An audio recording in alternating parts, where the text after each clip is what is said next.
Okay, so I'm going to talk this morning a bit about backup and disaster recovery. Perhaps not the most exciting subject in the world, but an essential one nonetheless.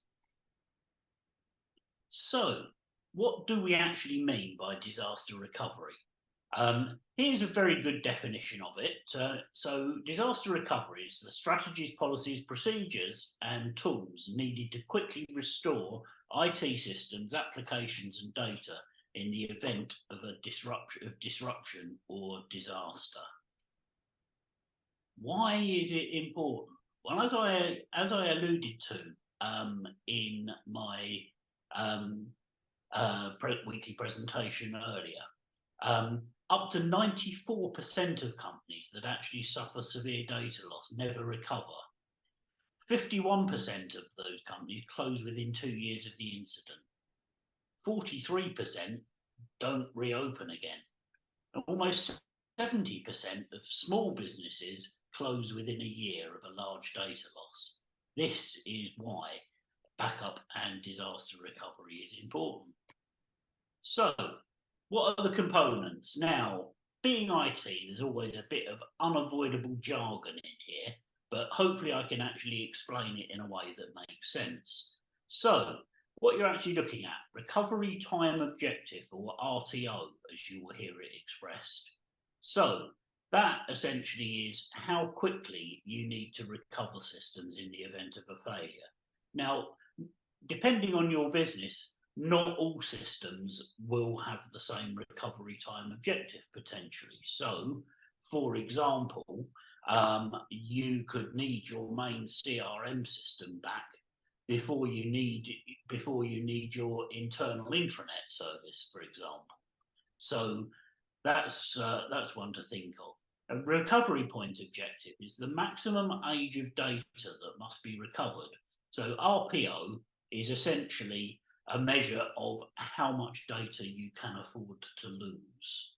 And again, different answers for different businesses and potentially different systems within the same business. So what your RTO and RPO do is to inform the backup recovery systems that you use, because obviously you need to recover within your recovery time objective, and you also need to recover to your recovery point objective. So something that doesn't actually achieve that is not going to do what you need. The final component of disaster recovery is a failover and failback strategies. So, how do you plan for disaster recovery? Well, first of all, you need to understand the risks and the impact that those risks will have on your business. Risks can include things like being attacked by hackers, accidentally catching a virus, having hardware stolen from a car potentially, or a mobile device stolen, or of course natural disaster like flooding.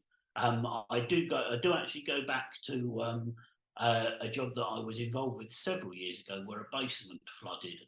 All of the critical servers were on the floor, and they really didn't like going for a swim.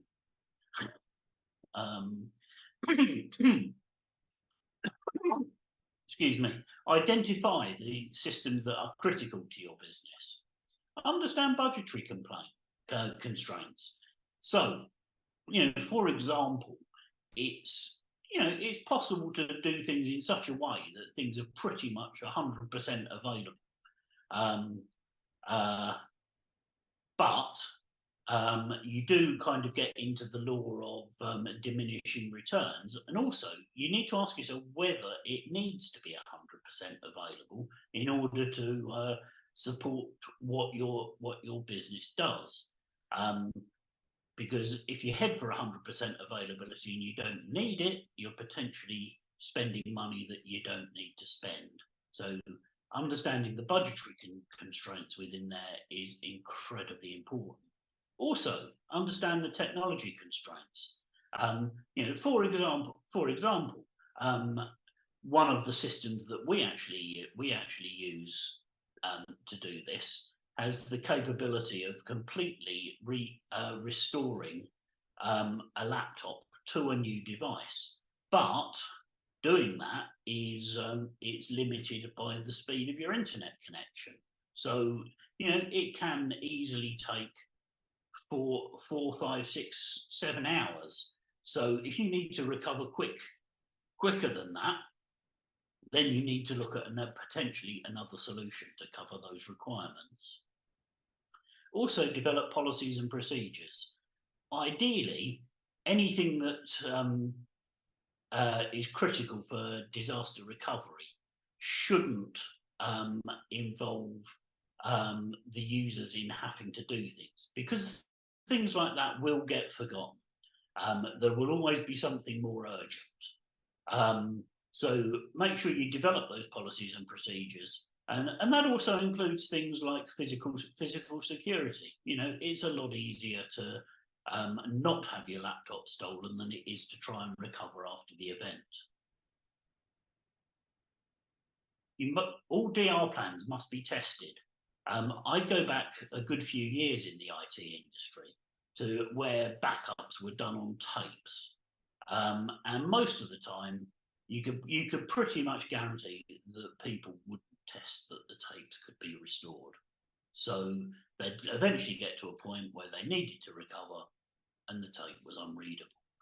You must absolutely test, and also use the results of those tests and the changing business requirements to feed into the plan.